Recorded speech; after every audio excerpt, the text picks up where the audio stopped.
What are you looking at me for? Stop. Good afternoon. It's Wednesday, so we're in Esther chapter 6 today. Before we get started, we want to ask you a question. In our story today, there's this moment of surprise. Just give it away. Okay, never mind.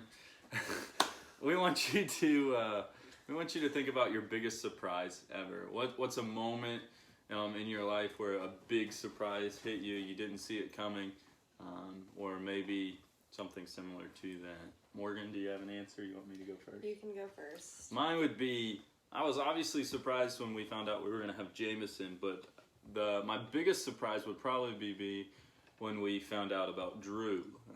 Morgan had taken a test without me knowing, and I was outside in the yard building a swing set and playing on a swing set with Jameson and Mallory and Bryce, and she comes out and she just drops it like, "Hey, I'm pregnant," and shows me this little thing that I don't know how to read. But that was probably the biggest surprise, just because I had no idea she was even taking a test or anything close to it. So that was the biggest surprise for me. I would say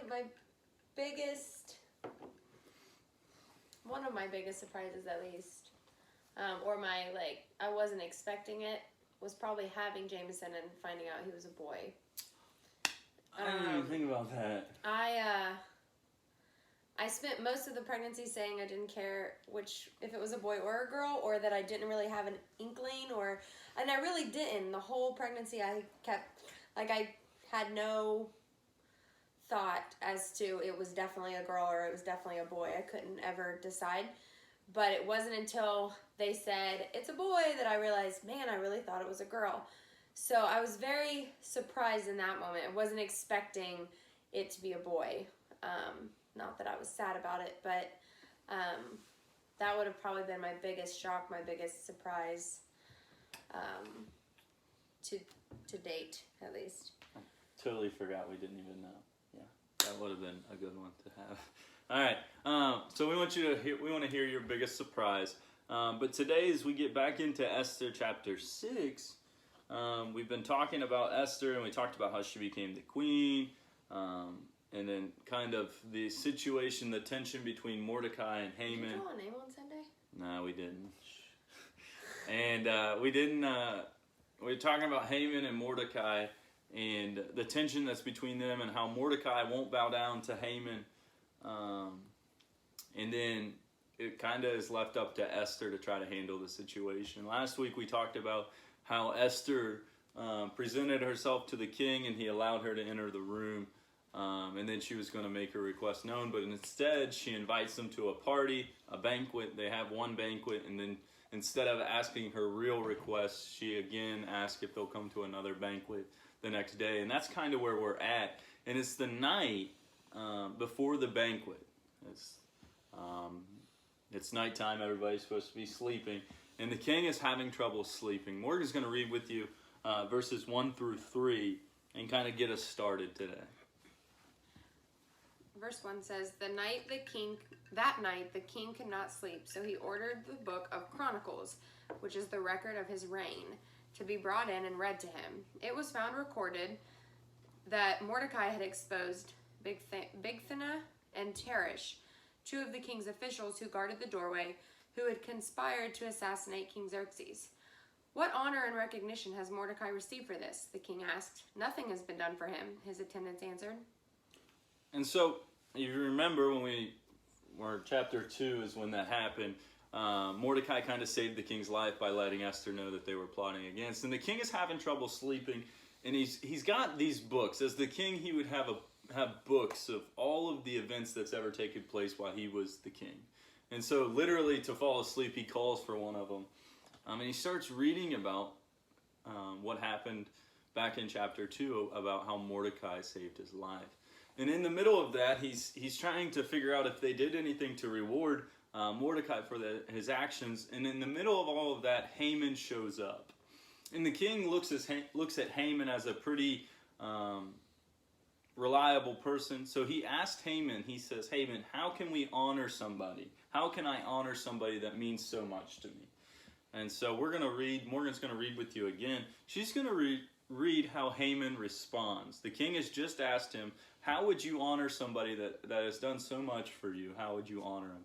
This is how Haman responds. Now Haman thought to himself, well, who is there that the king would rather honor than me? So he answered the king, for the man the king delights to honor, have them bring a royal robe the king has worn, and a horse the king has ridden, one with a royal crest placed on its head. Then let the robe and horse be entrusted to one of the king's most noble princes. Let them robe the man the king's delight to honor, and lead him on the horse through the city streets, proclaiming before him, this is what is done for the man the king delights to honor. All right, so Haman gives the response as if it's going to be him. Haman thinks about the situation and says, what would I want? This has got to be about me. Who does the king like more than me? So this has got to be about me. So he asks for the horse that the king has rode on. He asks for the king's robe, and he requests that someone come and pick up the person that's being honored, put them on the horse, and ride them through the city. Basically as a big parade, and to honor that person. And so that's what Haman thinks is the appropriate action to take. And the king loves the idea. And actually in verse 10, this is the big surprise moment of the story that I almost ruined for you. So here we go. Go at once, the king commanded Haman. Get the robe and the horse, and do just as you have suggested for Mordecai the Jew, who sits at the king's gate. Do not neglect anything that you have recommended. And so this is the big surprise moment. This is like a slap in the face for Haman, because he gets told that he is going to be the royal guy that goes and gets Mordecai and puts the robe on Mordecai, puts him on the horse, and then parades him throughout the city. And then Haman has to be the one that shouts out, how great is this guy, and that he's this honorable man. And so it's this big surprise moment where Haman is completely just caught off guard by this. And he does it. If you keep reading in verses 11 and 12, he does what the king asked. He goes and gets Mordecai and puts the robe on him and trots him through the city on the king's horse and has to honor him. But you know from what we know about Haman that this would have been a thing that hurt him a lot, because he was a prideful guy. Verse 12 or 13 all the way through 14, he basically goes home and he's complaining to his wife and to his family about what has happened, that he has just had the worst day ever. But what I want to focus in on this story today is not just the pride of Haman, but look at how everything is finally aligning. As we read this story, it can sometimes look like, oh, look how lucky each thing was to fall into place. Look at the luck that was in it. Well, it's not luck that Esther became the queen when she did. And it's not luck that Mordecai walked by at just the right time when they were plotting against the king. It wasn't luck that he figured that out, how they were going to kill the king. It's not luck that Haman shows up when the king is trying to honor somebody. You know, it becomes Haman who has to take Mordecai around and honor him.